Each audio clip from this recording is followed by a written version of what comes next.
Have you ever walked away from a conversation thinking, did they even hear a single word I said? You explained it clearly, but they talked over you. They completed your sentences for you. They assumed they knew better, or they gave you advice you didn't ask for.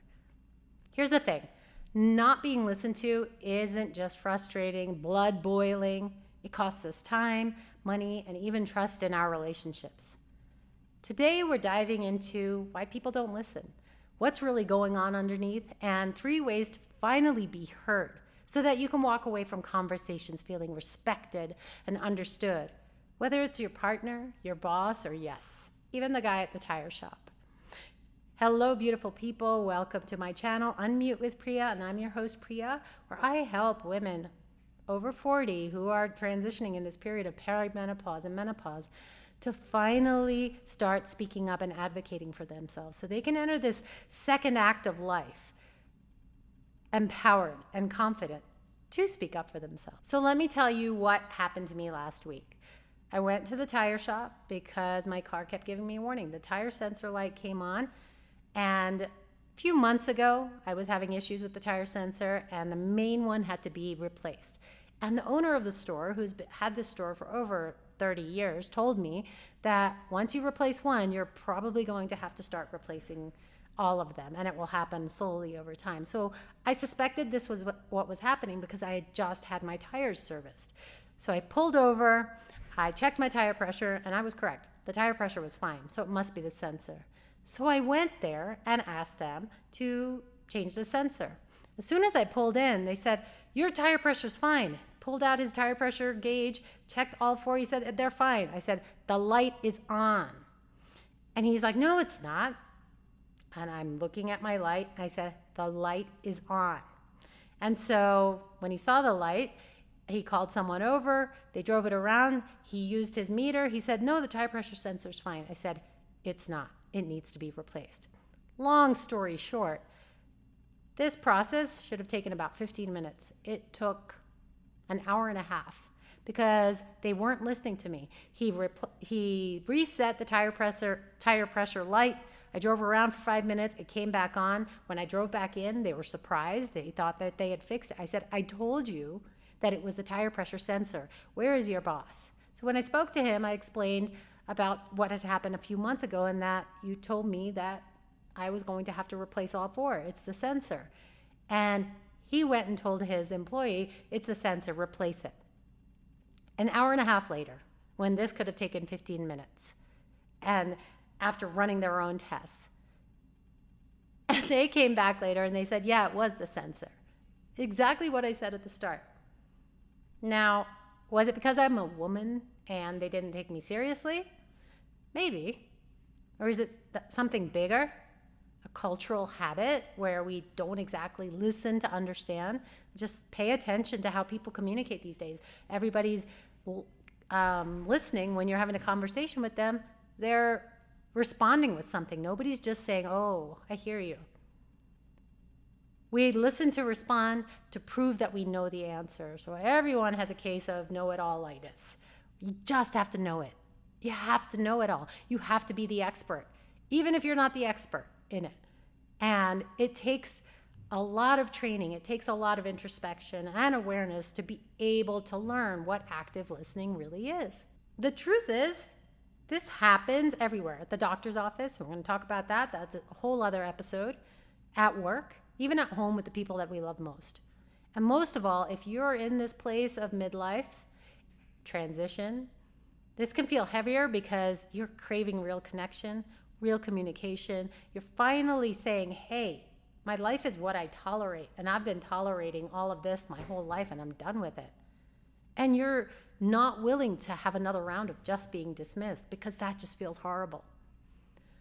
So why does this keep happening? And how do you change it? Because yelling, "Will you just freaking listen?" doesn't usually work. And let's break it down. The first thing, people listen to respond, not to understand. So most people are not listening to hear you.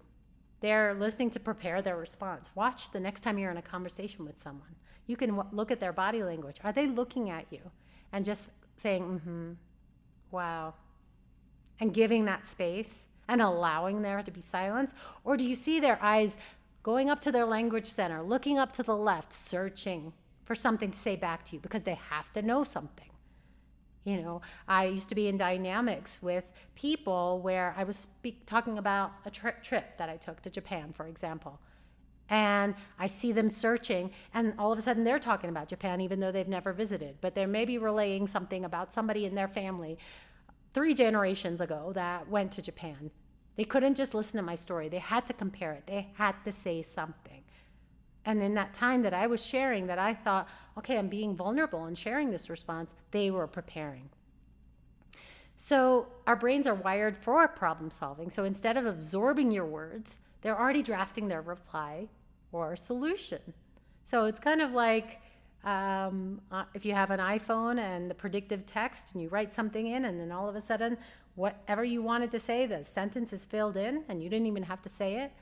That's what people are doing in their brains. They're trying to fill in the rest without listening to you. So here's a tip when this happens. Before you share something important, set the frame. I'm not looking for a solution right now. Just listen. Say that. Like, I'm not looking for an answer. I just need to share this, and I just want you to listen without responding. And this signals what you need, and it definitely reduces misunderstanding. I use it more often, and I find I'm less frustrated in conversations.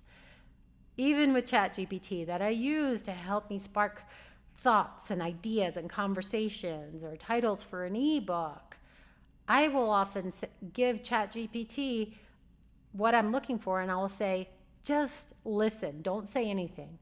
And ChatGPT even understands, saying, all right, I'm listening. Tell me when you're ready for more. So it is a great way to set a frame.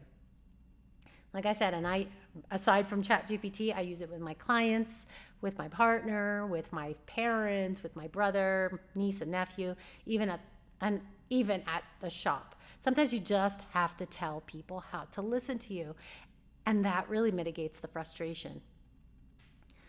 The second part that I want to address is power dynamics and assumption. Gender, expertise, age, all of these can affect whether someone truly listens.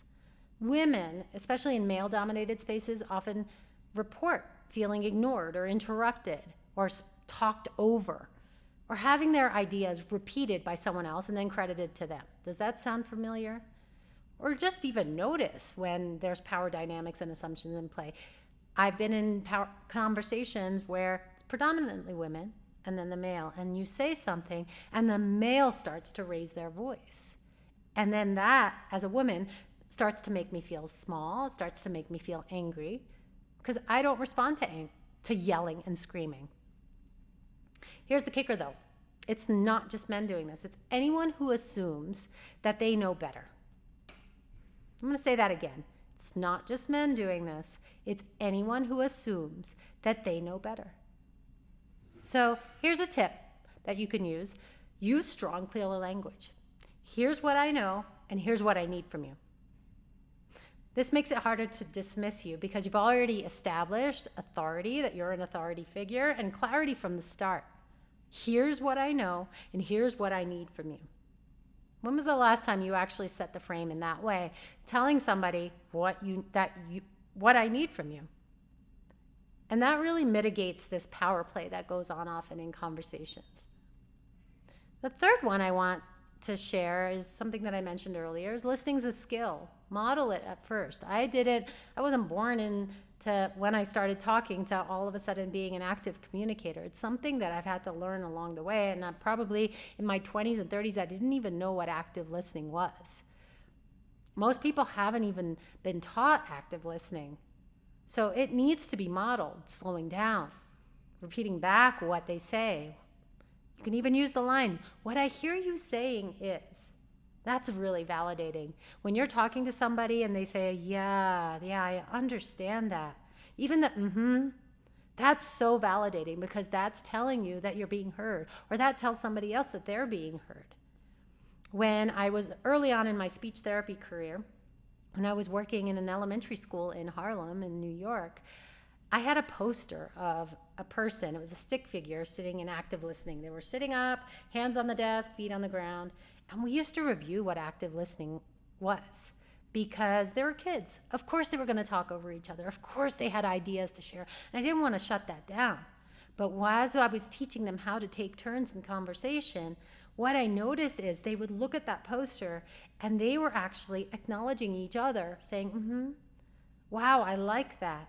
Or they would say, Priya, I like how you shared this. Or they would actually ask questions. We always did something about the weekend. And so once the person or once that child shared about their weekend, other children would ask questions. I taught them early on, but a lot of us aren't taught as children. A lot of us aren't even taught as adults.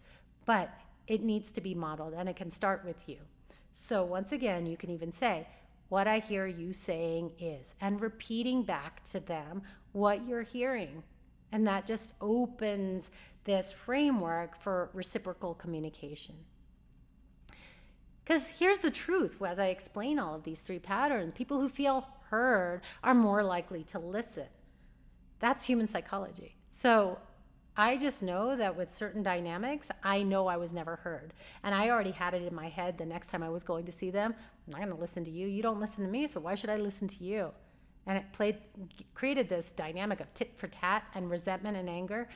I'm the one who lost a few minutes or maybe even hours, maybe even a day of peace because I was holding on to the resentment that this person is not capable of listening to me. Rather than walking away from that dynamic or saying, you know what, this relationship is not good for me, I kept that dynamic in my life and just tolerated it. And that's one thing that women in midlife stop doing, is tolerating it. So being dismissed isn't just annoying, it's exhausting, right? As I talk about these patterns, how exhausting is that? And over time, it erodes trust. If you think that someone's not listening to you, if you think that, what's the point in talking to this person or sharing something super intimate and deep with this person because they're not listening anyway, what's the point of that relationship? Trust is broken. It's completely eroded. You have a right to be heard. And your voice matters. Whether it's at the tire shop, whether it's at the doctor, at work, everywhere, even at the grocery store. So how often has this happened at the grocery store even? That you see something on sale, you go to the counter, you say, oh, but that was on sale. They tell you, no, it's not. You have to go back, take a picture, bring it back to them. Meanwhile, there could have been a quicker way if they just listened to you. So the next time you feel yourself thinking, oh, God, will you frickin' just listen? Remember, you don't have to yell to be heard. You just need tools, clarity, and confidence. And if this episode hit home, leave a comment and tell me, where do you feel unheard the most? Is it at work? Is it at doctor's appointments? Is it at home? Is it with friends? Is there a specific person? Let's make this a conversation. Don't forget to like, subscribe, and share this channel, and share it with someone who needs to hear this right now. And we'll be back later this week for another episode on the basics around communication. And don't forget to grab my links in the description below, www.unmutewithpriya.com, where you can get access to my free training, 4 steps to finding your voice in relationships. And for limited time, you can also apply for a free 20-minute coaching call with me. I look forward to seeing you again on the next episode.